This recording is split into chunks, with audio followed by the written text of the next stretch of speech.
Kemudian saya melihat beberapa ulama setelah membahas tentang fikih adzan, maka mereka membahas tentang syarat-syarat salat.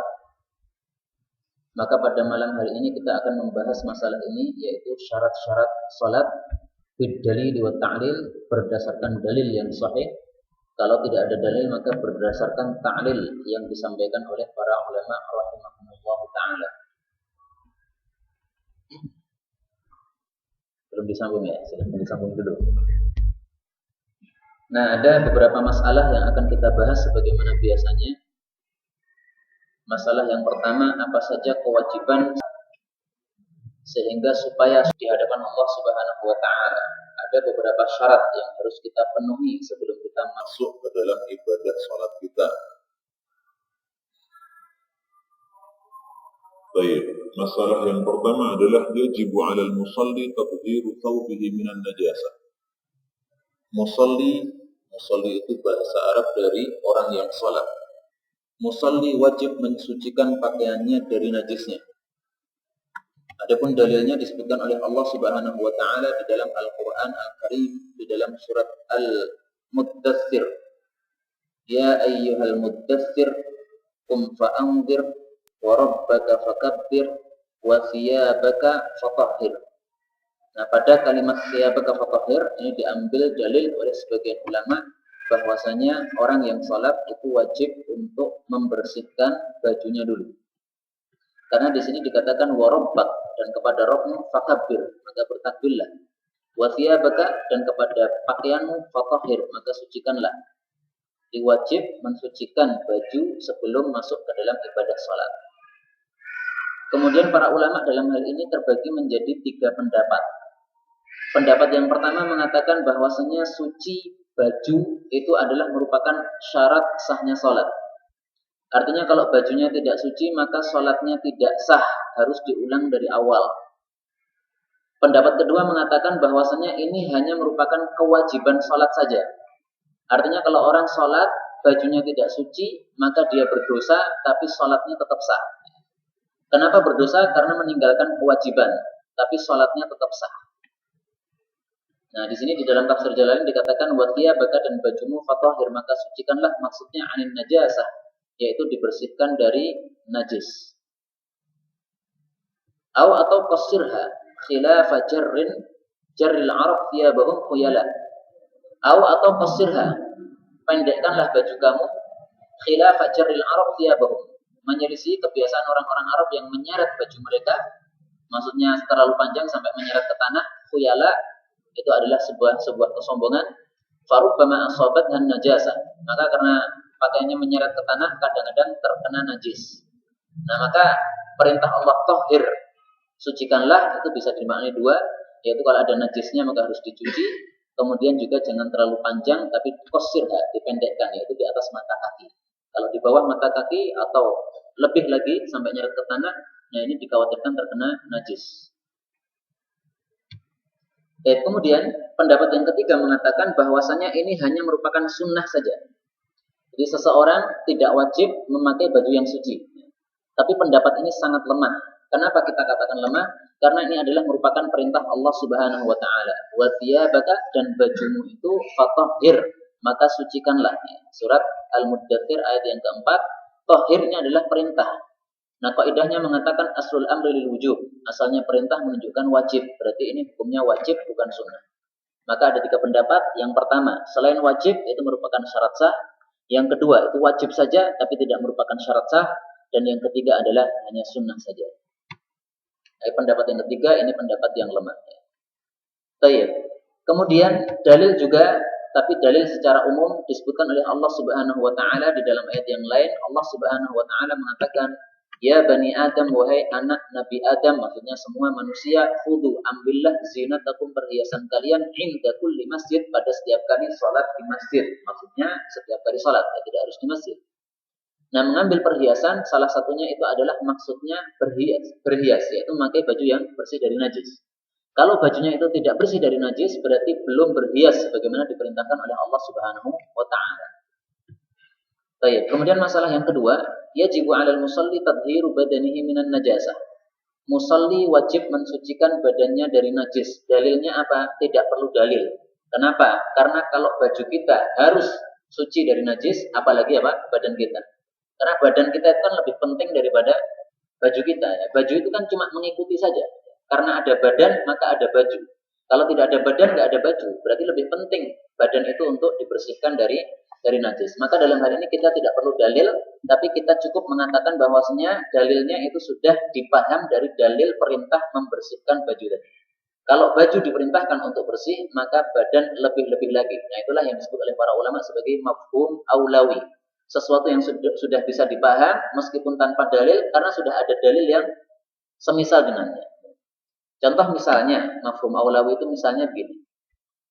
Allah Subhanahu wa taala mengatakan di dalam Al-Qur'an wala taqul dan janganlah kamu wahai seorang anak berkata lahuma kepada kedua orang tua uf. Yang mengatakan uf kepada orang tua itu tidak boleh. Apakah boleh memukul orang tua, menampar orang tua? Jawabannya adalah enggak perlu dalil. Kalau mengucapkan uf saja tidak boleh karena itu menyakitkan hati, apalagi menampar pipinya, memukul dan sebagainya. Itu enggak perlu dalil. Ini adalah mafhum aulawi. Dan masalah yang ketiga, yajibu 'alal musalli tadhiru makanihi minan najasah. Musalli wajib mensucikan tempatnya dari najis. Adapun dalilnya saya kira semua kita sudah pernah mengetahui ceritanya. Ada orang Arab Badui masuk ke masjid kemudian kencing di masjid. Dilarang oleh Nabi SAW, kemudian disuruh untuk mengguyang atau menuangi kencing tadi dengan ember yang berisi penuh air gitu. Maka kenapa kencing yang ada di masjid itu disuruh oleh Nabi untuk dibersihkan? Itu karena sebuah syarat sah untuk salat itu adalah harus suci tempatnya. Maka Nabi Shallallahu Alaihi Wasallam bersabda kepada orang Arab Badui tadi, sebagaimana disebutkan oleh Al Imam As-Suyuti di dalam kitab Al Jami' As-Shaghir hadisnya, Rasul Shallallahu Alaihi Wasallam bersabda, Inna hadhil masajid, sesungguhnya masjid-masjid ini, maksudnya seluruh masjid yang ada di atas muka bumi ini, la tasluhu, tidaklah pantas li syai'in, untuk sesuatu apapun juga, minal qadar, dari kotoran, wal baul, dan kencing, wal khala', dan berak. Innama hiya, sesungguhnya masjid itu untuk tiga perkara. Pertama, liqiraatil Qur'an, untuk baca Al-Qur'an. Maka masjid yang ideal adalah masjid yang digunakan untuk baca Qur'an. Wa dzikrillah, dan untuk berzikir kepada Allah, termasuk majelis ilmu ini zikir kepada Allah. Wa shalah, dan untuk salat. Ini masjid yang ideal, ada salatnya, ada zikirnya, termasuk majelis ilmu, ada qiraatul Qur'an. Alhamdulillah di sini juga sudah ada qiraatul Qur'an dan tahfidz. Baik. Kemudian masalah yang keempat, yajibu satrul aurah wal mankib ta'adduban. Wajib hukumnya menutup aurat dan menutup pundak sebagai adab saja. Artinya pundak kita ini bukan aurat. Tapi di dalam salat wajib ditutupi bukan karena auratnya, tapi karena beradab kepada Allah Subhanahu wa taala. Artinya gini, kalau ada seseorang salat tidak menutup pundaknya, maka salatnya tetap sah. Kenapa? Karena pundak bukan aurat, tapi dia berdosa. Kenapa berdosa? Tidak beradab kepada Allah Subhanahu wa taala. Padahal Allah sudah mengatakan, ambil perhiasan kalian atau berhiaslah kalian itu kalau mau salat. Nah, apa dalilnya bahwasanya pundak ini harus ditutupi ketika salat? Dalilnya adalah tegas Nabi Shallallahu Alaihi Wasallam bersabda dalam hadis yang diriwayatkan oleh Al Imam Al Bukhari, bahkan diriwayatkan juga oleh Imam Muslim, jadi muttafaqun alaih. La yusalli, tidak boleh salat ahadukum, salah satu dari kalian, fi thawbil wahid, memakai satu baju saja, karena orang-orang dulu masih fakir-fakir ya, bajunya hanya satu. Laisa ala atikihi, tidak ada di atas pundaknya, minhu, dari baju tadi, syai'un, sesuatu pun. Artinya pundaknya tidak tertutupi. Jadi satu baju itu digunakan untuk sebagai sarung saja, tidak boleh. Kalau memakai satu baju, maka baju itu harus menggunakannya di atas pundaknya. Kemudian diselempangkan begini, ya, kemudian dijadikan sebagai seperti selimut itu, supaya pundaknya tertutupi. Nah, ini perintah dari Nabi Shallallahu Alaihi Wasallam. Karena di sini kan la yusalli, ini kan larangan. Nah, berarti siapa yang melanggar larangan ini dia berdosa, meskipun salatnya sah karena itu bukan merupakan aurat. Ya. Maka saya katakan di sini ta'adduban, sebagai adab kepada Allah Subhanahu wa taala.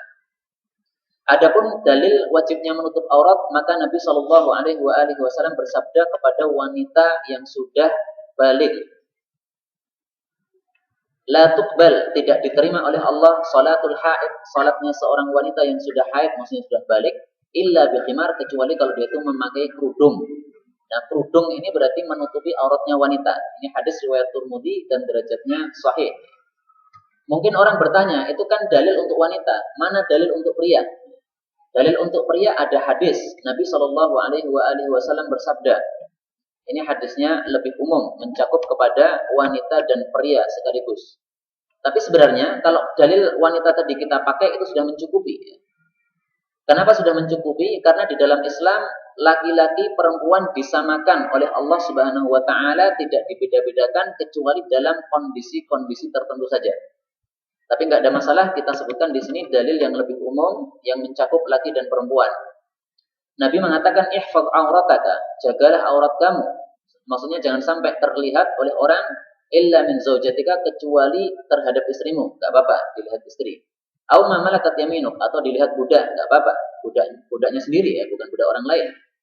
Kemudian Nabi ditanya, bagaimana kalau kaum itu bersama yang lain? Artinya orang tidak bersendirian, tapi banyak orang. Maka beliau mengatakan, in istata'ta alla yarayannaha ahadun fala yarayannaha. Kalau kamu bisa tidak terlihat oleh siapapun juga, maka jangan sampai auratmu terlihat. Kemudian Nabi ditanya lagi, bagaimana kalau sedang sendirian seseorang itu? Bolehkah dia telanjang bulat atau bugil? Kalau dilanjutkan begitu, bolehkah terlihat auratnya? Kalau Nabi mengatakan Allah itu ahakku, lebih berhak ayustahya minhu. Seseorang itu malu terhadap Allah, minan nas, daripada malu kepada manusia. Jadi meskipun orang sendirian kan dilihat oleh Allah, maka nggak pantas meskipun dia sendirian bugil, nggak pantas, karena Allah melihat kita.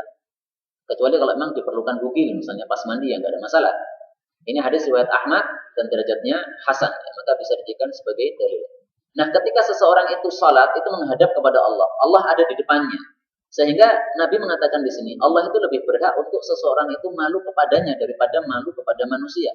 Nah, ketika seseorang menghadap Allah, berarti dia wajib untuk menutup auratnya. Karena kalau tidak menutup auratnya, berarti nggak punya malu di hadapan Allah Subhanahu wa Ta'ala.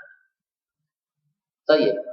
Masalah berikutnya, yang kelima, la yajuzu istimalus samma, dilarang berkerubut di dalam kain ketika salat itu. Nah, ini dilakukan oleh orang-orang zaman kuno dulu. Ya. Jadi bajunya hanya satu, sehingga akhirnya ditutupkan dari atas sini, kemudian dilipat-lipatkan, ditutupkan gitu. Nah, sehingga tangannya ini nggak bisa keluar dari kain itu. Kalau dia berusaha mengeluarkan tangannya dari kain itu, maka pasti auratnya akan terbuka. Karena kalau dia angkat tangannya gini, kainnya juga ikut naik. Kalau naik, maka kemaluannya kelihatan. Orang zaman dulu. Orang zaman sekarang sudah nggak mungkin kayak begini nih. Tapi ini dijelaskan kenapa? Ya karena memang ada hadis-hadis yang menunjukkan hal itu. Ya mungkin juga masih berlaku pada orang-orang di pedalaman mungkin ya, yang mereka belum punya baju yang seperti baju kita. Tapi untuk kita masalah ini sudah tidak terpakai lagi. Karena sudah tidak ada yang melakukannya. Maka dalilnya nggak usah ditampilkan, yang jelas dalilnya muttafaq alaih. Nabi melarang hal itu supaya orang itu bisa untuk mengeluarkan tangannya dari ketika dia akan mengangkat tangan. Masalah yang keenam, la yusbil wa la yakfut thawbah.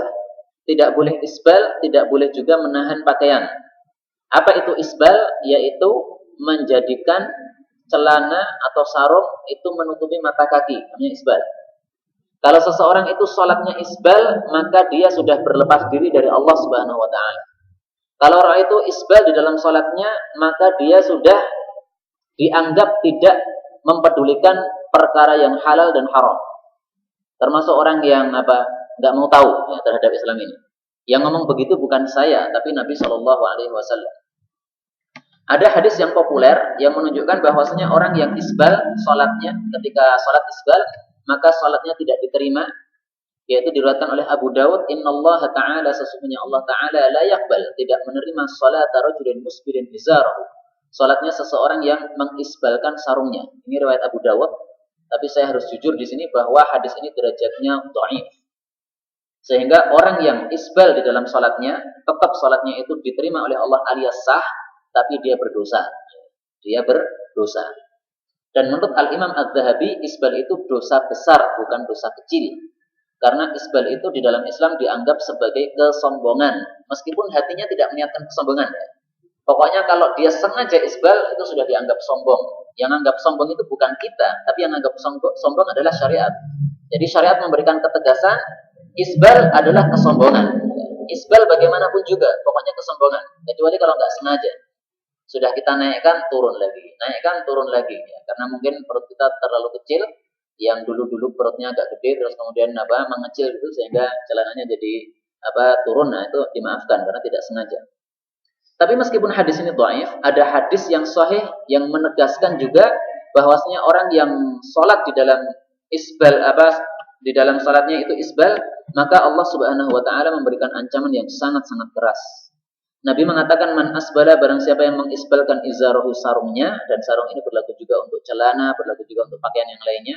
Fi salatihi, di dalam salatnya, khuyala, dengan sombong, dan sombong itu maksudnya sengaja, ya.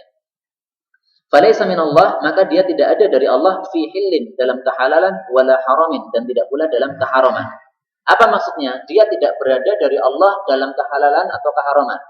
Nah, menurut sebagian ulama, maksud dari kalimat ini adalah bahwasanya dia termasuk orang yang tidak peduli halal haram. Orang yang nggak mau tahu, ya. Orang yang seenaknya sendiri, yang semau udelnya sendiri. Sudah diatur oleh Nabi SAW, sholat nggak boleh isbal, masih nekat. Ya. Itu dianggap oleh Nabi, ini orang kurang ajar, nggak mau tahu terhadap Islam. Tafsir yang kedua, tafsirnya Imam Nawawi, kalimat ini maksudnya adalah bahwasanya Allah itu sudah berlepas diri dari dia, atau dia sudah berlepas diri dari Allah, dia sudah keluar dari agamanya Allah Subhanahu wa taala. Tapi jangan dikatakan dia sudah kafir murtad, ya. Ini sebagai ancaman saja. Ancaman yang sangat keras bahwasanya yang nekat isbal di dalam salatnya udah keluar dari agama Islam. Ancaman, ya. Tapi tidak bisa digunakan untuk menghukumi orang berarti dia sudah murtad, nggak bisa. Karena kita punya kaidah bahwasanya at-tahdhiru amrun wal hukmu amrun akhar. Bahwasanya ancaman itu adalah satu masalah tersendiri, sementara menghukumi orang itu masalah yang lain. Enggak bisa kita menghukumi orang berdasarkan hadis-hadis ancaman, enggak bisa. Misalnya Nabi mengatakan bahwasanya Khawarij itu kalau saya ketemu dengan mereka, maka saya akan bantai mereka itu, saya akan bunuh mereka.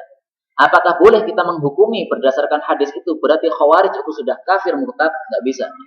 Enggak ada satupun sahabat yang berpendapat bahwasanya Khawarij kafir murtad, enggak ada. Memang mereka harus dibunuh supaya tidak mengganggu stabilitas umat Islam. Akan tetapi mereka masih muslim, tapi fasik mereka itu. Ya, demikianlah para sahabat di dalam menyikapi orang-orang yang sesat, itu menyikapi dengan sangat adil, ya. Tidak dengan hawa nafsu, tidak mudah mengkafirkan, dikit-dikit kafir enggak, tapi mereka berdasarkan ilmu. Ini para sahabat radhiyallahu taala anhum. Tidak ada satupun sahabat mengkafirkan Khawarij. Ali bin Abi Thalib juga menegaskan hal itu. Mereka enggak kafir, ya. Tapi mereka itu orang yang bodoh di dalam agamanya, salah paham terhadap dalil-dalil dari Al-Quran maupun Sunnah. Mereka pelajari Quran Sunnah tapi nggak paham maksudnya apa. Nah, ini ancaman yang sangat keras kepada orang yang isbal. Ini diriwayatkan oleh Abu Dawud, derajatnya sahih. Maka hati-hati yang nekat isbal pada saat sholat. Maka semestinya imam itu kalau melihat ada yang isbal mestinya ya diingatkan gitu. Kasihan gitu kan. Karena kalau dia nekat isbal di dalam sholatnya itu, dia diancam keluar dari agama Allah Subhanahu wa taala. Dan kemudian maksud tidak boleh menahan pakaian itu maksudnya adalah menahan pakaian ketika rukuk dan sujudnya. Sebagaimana dijelaskan oleh Al-Imam Al-Munawi rahimahullahu taala. Dan Al-Imam Asy-Syaukani menjelaskan yang dimaksud dilarang menahan pakaian itu contohnya adalah seseorang misalnya dia mengikat ujung bajunya ini pada bagian tengahnya badannya. Jadi sholat dalam keadaan ini diikat. Ini nggak boleh. Allahu Akbar, nggak sopan sama Allah Subhanahu Wa Taala. Mungkin orang mengikat itu zaman dulu itu karena tanahnya itu kan masih belum seperti ini, Pak. Tanahnya masih tanah biasa. Sehingga ketika turun hujan, sehingga bajunya itu kalau dibiarkan seperti ini nanti akan kotor semuanya. Sehingga supaya nggak kotor, maka pada saat rukuk, nah ini diangkat-angkat. Pada saat sujud diangkat-angkat lagi. Nanti kalau sudah berdiri dilepas lagi. Rukuk angkat lagi, sujud angkat lagi. Itu nggak boleh seperti itu. Itu yang diterangkan oleh Al-Imam Asy-Syaukani, contoh dari larangan menahan pakaian. Kemudian Nabi Shallallahu Alaihi Wasallam juga melarang seseorang menahan rambutnya. Ini belum saya tulis di sini, ini kurang. Mestinya tidak boleh menahan pakaian, tidak boleh menahan rambut. Lah menahan rambut itu maksudnya adalah laki-laki mempunyai rambut yang panjang kemudian diikat bagian belakangnya, dikucir atau ditali, ya nggak boleh. Kalau perempuan nggak apa-apa, karena memang perempuan itu sehari-harinya ya kayak gitu itu. Dan tidak ada keharusan wanita sebelum sholat melepas ikatan rambutnya, nggak ada. Ya, itu hukumnya untuk laki-laki. Apa dalilnya? Dalilnya adalah Nabi Shallallahu Alaihi Wasallam bersabda tentang orang itu. Saya kalimatnya lupa, tapi yang jelas maksud dari hadis itu adalah orang yang mengikat rambutnya pada saat sholatnya, maka seolah-olah dia itu terikat tangannya pada saat sholatnya. Jadi rambut dengan tangan itu sama saja. Karena tangan ini adalah tubuh kita, rambut ini juga adalah bagian dari tubuh kita. Maka kalau rambut kita diikat pada saat sholat, seolah-olah kita tidak rela rambutnya ikut sujud, ikut sholat, maka sama dengan kita tidak rela tangan kita ikut sholat. Ya. Maka digambarkan oleh Nabi seperti orang yang tangannya dibelenggu bagian belakangnya. Ya. Diikat pada bagian belakang punggungnya. Hadisnya saya lupa, tapi hadisnya sahih. Ya. Lafalnya saya lupa. Tayyib. Kemudian masalah yang berikutnya yang ketujuh, la yusalli fi thawbi harir wala thawbi syuhrah wala thawbi ghasab. Tidak boleh memakai baju sutra, tidak boleh memakai baju syuhrah, tidak boleh memakai baju ghasaban. Baju sutra itu maksudnya adalah untuk laki-laki saja. Dan kalau untuk perempuan memakai baju sutra enggak ada masalah. Karena memang Nabi Shallallahu Alaihi Wasallam dalam hal ini membedakan hukum antara laki-laki dengan perempuan. Dalilnya adalah Nabi Shallallahu Alaihi Wasallam bersabda, Inna hadaini sesungguhnya dua benda ini haramun adalah haram ala dzukuri ummati untuk laki-laki dari kalangan umat saya, hilun adalah halal li inathihim untuk para perempuan dari kalangan mereka. Yakni yang dimaksud oleh Nabi adalah az-zahab, emas, wal harir dan sutra. Jadi laki-laki pakai cincin emas hukumnya haram. Laki-laki mau pakai cincin boleh silahkan, tapi jangan emas. Ya. Pakai apa? Pakai perak kalau Nabi Shallallahu Alaihi Wasallam nggak apa-apa. Pakai karet nggak apa-apa, ya. Nggak ada larangan. Tapi kalau pakai emas dilarang, haram, masuk neraka kalau nekat. Demikian juga pakai besi, ya, cincin besi itu juga dilarang oleh Nabi Shallallahu Alaihi Wasallam. Jadi selain besi dan emas maka nggak apa-apa. Dan kemudian juga al-harir ya, sutra ini khusus untuk para wanita yang dilarang. Maka yang dimaksud dalam kalimat ini tidak boleh memakai baju sutra itu untuk laki-laki. Kemudian tidak boleh memakai baju syuhrah. Syuhrah itu artinya baju yang menyebabkan kita terkenal. Atau baju yang kita itu pengen menyelisih orang lain. Misalnya kita orang Indonesia, wajarnya orang Indonesia itu memakai baju yang kayak begini yang kita lihat ini. Nah kita pengen terkenal, sehingga kita memakai pakaiannya orang Dayak misalnya. Salat pakai pakaiannya orang Dayak, ngapain? Supaya terkenal. Nah ini dilarang. Dilarangnya itu sebenarnya tidak hanya pas salat saja, di luar salat juga nggak boleh. Akan tapi di dalam salat ini lebih tidak boleh lagi, karena tadi sudah ditegaskan. Kita harus mengambil perhiasan kita pada saat sholat. Harus berhias. Nah, kalau memakai baju yang dilarang oleh Nabi, itu berarti belum berhias. Dalilnya apa? Nabi Shallallahu Alaihi Wasallam bersabda, Man barang siapa yang la bisa memakai thawba syuhrah, baju syuhrah, baju untuk mentenarkan dirinya, albasahullahu yaumal qiyamah, maka Allah itu akan memakaikan dia pada hari kiamat tauban mithlahu, pakaian yang semisal dia, tsumma yulhibu fihi nar, kemudian dia akan menyalakan di dalam baju tadi akan api neraka. Artinya bajunya itu akan mengeluarkan api neraka. Ini hadis riwayat Abu Dawud dan derajatnya hasan. Oke. Iya. Kalau ada dalilnya dari Nabi Shallallahu Alaihi Wasallam, maka wallahu alam bisawab. Menurut saya itu adalah bukan syuhrah. Akan tapi kita harus menghindari apa? Fitnah. Artinya kalau misalnya kita memakai pakaian itu menyebabkan fitnah, maka sebaiknya dihindarkan karena itu tidak wajib. Karena pakaian gamis ini kan ada dalilnya nas dari Nabi Shallallahu Alaihi Wasallam. Nabi memakai itu, gitu. Dan syariatnya Nabi itu adalah berlaku untuk semua umat. Akan tapi memang para ulama berselisih pendapat. Apakah pakaian Nabi itu termasuk sunnah yang diikuti, ataukah pakaian Nabi itu hanya sekedar adatnya Arab saja? Seperti Nabi makan, Nabi minum, itu bukan sunnah yang diikuti. Tapi apa? Itu adalah adatnya manusia. Nah, apa manusia itu makan dan minum. Nah, di sini ada ikhtilaf di antara para ulama. Akan tapi yang lebih kuat adalah bahwasannya selama kita itu meniatkan mengikuti Nabi, apapun juga, maka ada pahalanya. Nabi suka pakai gamis panjang. Saya pakai gamis panjang gara-gara pengen ikuti Nabi. Ada pahalanya. Nabi suka baju hijau. Kita juga mengikuti Nabi. Sebenarnya kita tuh nggak suka hijau, tapi karena baca hadis itu kita jadi cinta hijau. Gara-gara apa? Supaya sama dengan Nabi, dapat pahala. Ya, itu yang lebih rajih dalam masalah ini. Maka dalam masalah gamis ini tadi, wallahu a'lam bishawab, yang lebih saya cenderungi adalah bahwasanya itu diperbolehkan karena sudah ada nas dari Nabi Shallallahu Alaihi Wasallam, karena ahabbu thiyab ila Rasulillah Shallallahu Alaihi Wasallam al-qamis. Wallahu a'lam bishawab ya. Pernah membaca fatwa dalam masalah ini mungkin? Belum pernah ya. Baik. Kalau ada fatwa selain yang saya sampaikan ini, nggak ada masalah mengikuti fatwa itu.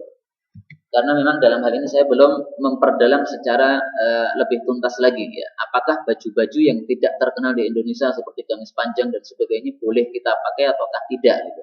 Karena saya pernah ngalami sendiri ya, pakai baju gamis panjang begini ini di kampungnya istri saya ya, karena itu termasuk pedesaan di Jawa Timur sana.